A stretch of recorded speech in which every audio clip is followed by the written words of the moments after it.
So I just came back from a scan for like growth of the baby, and to see how big it is, and to see if my placenta had moved. So to give you a background, for those who don't know me, I'm on my second pregnancy, and my first pregnancy was a very traumatic one, physically and emotionally. I've ended up with, I had a 3C tear and a levator avulsion, which is when the muscle comes away from the pubic bone. And with my first baby, the placenta was low when I had the first few scans. So I wasn't really concerned about this one, but I unfortunately have to have I can't have a home birth. And I chose to do a home birth because I have a lot of fear about going back into hospital and having to be put in that situation where I am confronted with lying on my back, feet in stirrups, forceps, episiotomy, shoulder dystocia, hemorrhaging. And I believe it's lower risk, and from what I've been reading as well, to be at home. The only issue is the hemorrhaging, and that's the reason why I'm not allowed. Now, this scan was just to see if baby's growing, if it's too big. You know, they always say this. It's just to dot the I's, cross the T's. And I went so that let me just say, you don't have to do this. You can say no to anything. You can say no to all the scans. And I still find it so interesting that it's like you're going into battle a little bit, and you have to play the game of the hospital. I wanted to share this information with you because I feel really angry about the whole situation, and the more aware I am about the birth that I had with my son Monty, and how birth has historically been, and the evidence behind things, and the scaremongering that goes on, and it just angers me more and more. And I was very glad that I had my midwife with me. I've now hired a private midwife for my second birth, and she has helped me understand how much you can say no to, and how it's just crazy why. So you can really understand why mums choose C-sections, which blows my mind. I've actually had a few people ask why, if I'm doing a vaginal birth again, or if I'm choosing a C-section route, and why. And for me, the evidence shows that there's not much difference with vaginal or C-section for my situation. I have a lot of fear going back into that hospital, and I feel like there's more medical intervention if I choose a C-section route. It just it reaffirms it all the time. I'll share a link below on the resource that I use, that a couple of my pelvic floor specialists have recommended I look at, just to find the statistics behind why you would choose a C-section above a vaginal birth. And you can actually put in your details of the weight you are, I was going to say gender you are, the age you are, and the birth that you've had previously, or maybe you're a first time mum. And it was interesting that there was not much difference when it came to pelvic floor damage and sphincter damage. There wasn't much percentage in it from a vaginal delivery to a C-section delivery, and yet so many of the medical world prefer you to do a C-section. Why? Why is no one talking about the risks linked to a C-section? But going back to this appointment, I could feel myself getting emotional every time I go to Flinders Hospital. I do, because I just get triggered, and I'm trying not to be anxious about it. So I talk myself into things, talk myself down. I have I've had a lot of support and what's the word? I've seen a lot of specialists since having my son to help me heal. And then you go into an appointment where they say, well, all looks good. Growth is like, I think they said 64 percentile, 67th percentile, which is just a little bit above average. So baby's not big, so I'm okay according to their forms. So they're not going to push me for another scan or for, potential induction, so baby doesn't get too big. And then the woman said, I just need to get my supervisor or the main obstetrician to come in to double check everything's okay. So she said that the placenta had moved.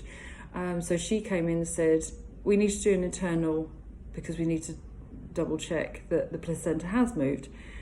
It wasn't, can we do an internal? It was, this is what's happening. So already there's no consent there. So that's something that you can say no to.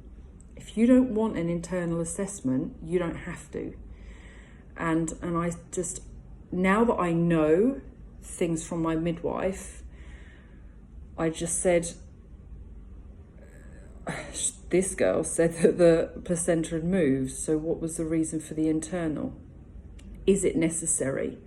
So I decided that I would, because and then I had a chat with my midwife, and it was just another thing that we can tick, that I'm just a low risk pregnancy.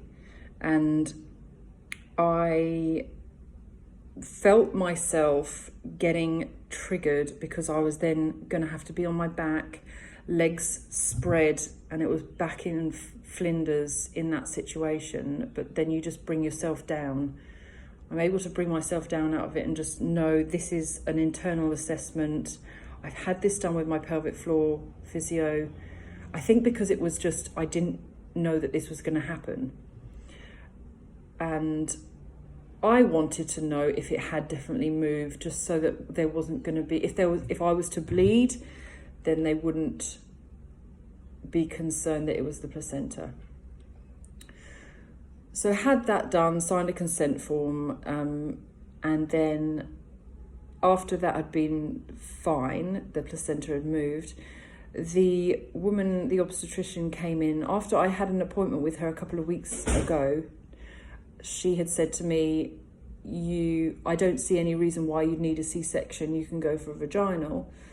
And then she came to me after today, at the end of the scan, and said, I didn't realise that you had seen some woman, I can't remember her name, post having Monty, and because of your 3C tear, she had recommended a C-section. I was like, okay, well, yeah, I think someone had, straight after Monty's birth. She had not done a proper check of my pelvic floor or anything. She was a brand new doctor and she just read notes, this previous one. And then this obstetrician today had said, oh, so if she'd recommended a C-section and I would stick with that and highly recommend a C-section because you could, I can't remember the wording, but it was very scary. She said you could have permanent damage to your pelvic floor and sphincter by having a vaginal second time. Now I was like, holy shit, just, that's a nice blow at the end of the conversation. And then she just quickly left. So fortunately my midwife was there, got changed, went out, and I said, well, that was intense, finish. And I felt emotional. I didn't feel angry at the time. I felt like, what has just happened here? And after talking to her, we just brought things down, and just like, she said she obviously doesn't want to go against someone else in that, her colleague. So if her colleague had said this 3.5 years ago, she has to say, yeah, I agree. Just so that she can say on her notes, I have spoken to Lara and I have suggested a C-section as per advised by this other woman. So she looks good on her notes. Mental. So I can understand why so many women get scared into doing a C-section. And all I want to say is that if you pull away the fear, what do you really want to do? And look at the evidence. Don't just agree with the doctors like I did. Know that you can say no to anything. Look at the evidence.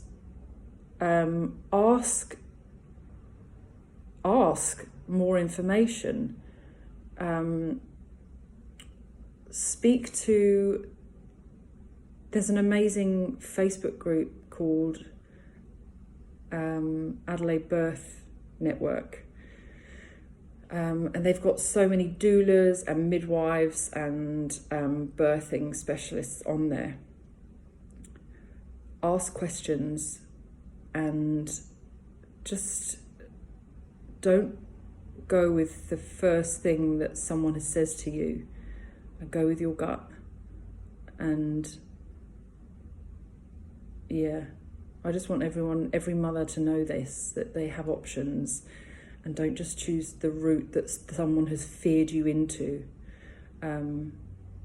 without getting all of the information, and just knowing that there's always ulterior motives from every side. So just going with the evidence. I've said that a bit 4 times, I think.